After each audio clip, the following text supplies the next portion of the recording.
நடிகர் விஜய் வந்து முதலமைச்சரா பதவியேற்று ஆட்சி நடத்திட்டு வர்றாரு. நீங்க ஒரு அரசியல் தலைமையில இருக்கிறவங்க, உங்களுடைய பார்வைக்கு எப்படி இருக்கு?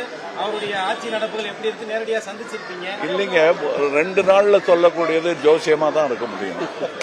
6 நாள்ல சொல்லக்கூடியது அப்படிதான் இருக்க முடியும். 15 நாள்லயும் அப்படிதான் இருக்க முடியும். அதான் ஒரு 6 மாசம் டைம் கொடுக்க வேண்டாமா? புதியவர்கள் வந்திருக்காங்க நிறைய பேர். அதனால புதியவர்கள்ங்கிறது புதுசு கிடையாது அரசியலுக்கு.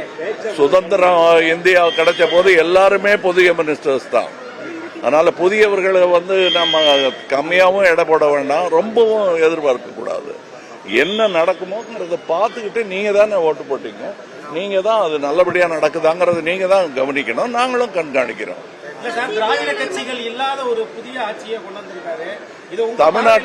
தமிழ்நாட்டில இருந்து தமிழ் பேசுற ஒருத்தர் கட்சி ஆரம்பிச்சா அது பேர் திராவிட கட்சி தான் என்ன பொறுத்தவரையில.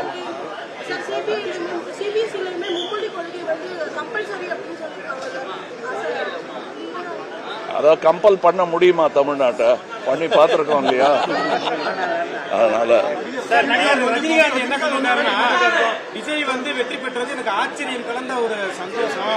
ஒருவேளை கமலஹாசன் முதல்வராக வந்திருந்தாருன்னா கூட நான் பொறாமப்பட்டிருப்பேன் ஒரு மாதிரி ஒரு சிரிப்போட தான் சொன்னாரே தவிர நாங்க 2 பேருமே ஒருத்தர் பார்த்து பொறாமப்பட்டது கிடையாது. போட்டி போடுவோம், பட் பொறாமப்பட்டது கிடையாது. we are the best sportsmen you can find in Tamil Nadu.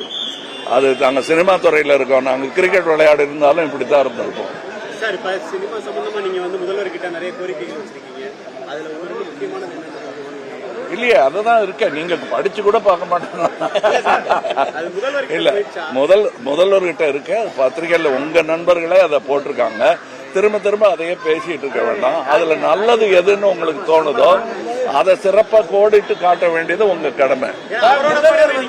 முதல்வர் பதவியேற்றதுக்கு அப்புறம் அரசியல் கட்சி தலைவர்களை நேரடியா அவங்க இல்லத்துக்கு போய் நேரடியா சந்திச்சாரு. இதுல எடப்பாடி பழனிசாமியை சந்திக்கல அப்படின்றது ஒரு பேசு பொருளா இருக்கு. 25 பேர் அவங்க கூட போறதா சொல்லியிருக்காங்க. இதுல கொரோனா பிரச்சனைகள் இருக்கு, யார் தலைமைன்றது எங்களுக்கு தெரியல.